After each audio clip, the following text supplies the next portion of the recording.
A 1 liter container contains 2 moles of PCl5. If at equilibrium Kc is found to be 1, the degree of dissociation of PCl5. PCl5 initially हमारे पास container में है. अब obviously बात है कि ये क्या करेगा, डिसोसिएट करेगा. ठीक है, PCl5 decomposes to give PCl3 plus Cl2.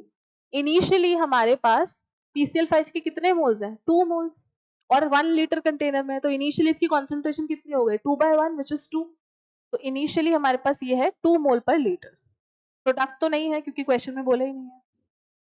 अब इक्विलिब्रियम पे क्या होगा, ये था इनिशियली. इक्विलिब्रियम पे क्या हुआ, इसमें से कुछ कम होगा. अब कम मैं क्या लिखूंगी, 2 माइनस 2 अल्फा. ठीक है ना, किसी को ये तो नहीं लग रहा मैंने इसको 2 माइनस अल्फा क्यों नहीं लिया.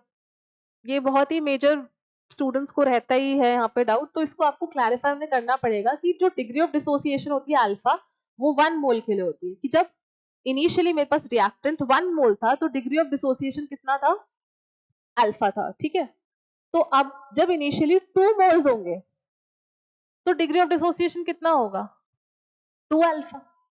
सही बात है, तो बचेगा कितना, जितना था माइनस में जितना रिएक्ट कर गया. तो हम सीधा क्या लिखते हैं, 2 माइनस 2 अल्फा. ये बात क्लियर है, तो इसीलिए मैंने यहाँ पे क्या लिखा है, 2 माइनस 2 अल्फा. अब कितने भी मोल्स हो, सपोज इनिशियली ए मोल्स होते तो ए माइनस ए अल्फा हो जाता. क्यों, क्योंकि 1 मोल से अल्फा अमाउंट डिसोसिएट हो रहा है, तो ए मोल से कितना डिसोसिएट होगा, ए अल्फा. तो बचेगा कितना, ए माइनस ए अल्फा. तो this is how this is done, है ना, this is how it is done. Okay, equilibrium पे ही हो गया 2 माइनस 2 अल्फा. इसका कितना बनेगा, 2 अल्फा, 2 अल्फा.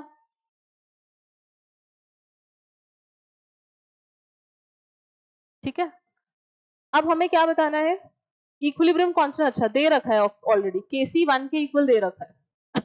Kc क्या होगा, PCl3 की कॉन्सेंट्रेशन इनटू Cl2 की कॉन्सेंट्रेशन अपॉन PCl5 की कॉन्सेंट्रेशन.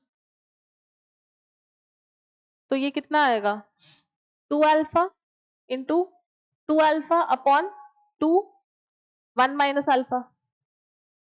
इसको मैंने 2 1 माइनस अल्फा लिख दिया है ना.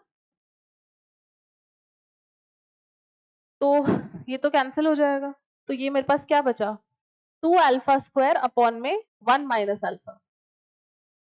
2 अल्फा स्क्वायर अपॉन में 1 माइनस अल्फा, और ये पूरा एक्सप्रेशन किसके इक्वल है, 1 के, क्योंकि Kc ऑलरेडी दे रखा है 1. तो मतलब 1 is equals to 2 alpha square upon में 1 माइनस अल्फा.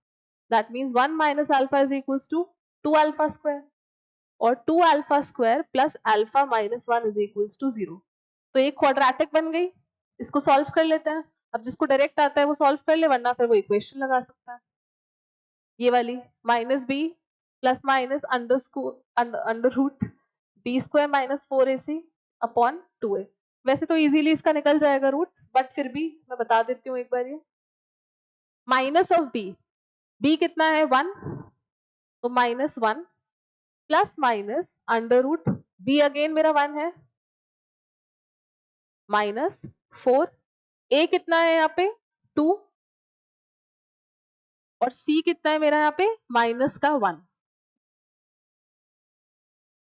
अपॉन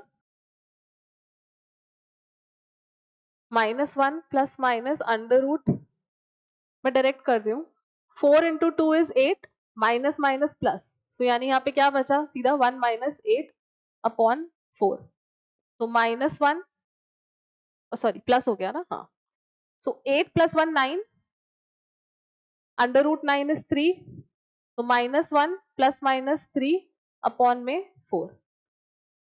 तो माइनस अगर लेंगे तो आंसर ही माइनस में आएगा, which is not possible. Degree of dissociation negative तो नहीं हो सकता. तो ये अल्टीमेटली क्या होगा, minus 1 plus 3 upon 4 which is 1 upon 2.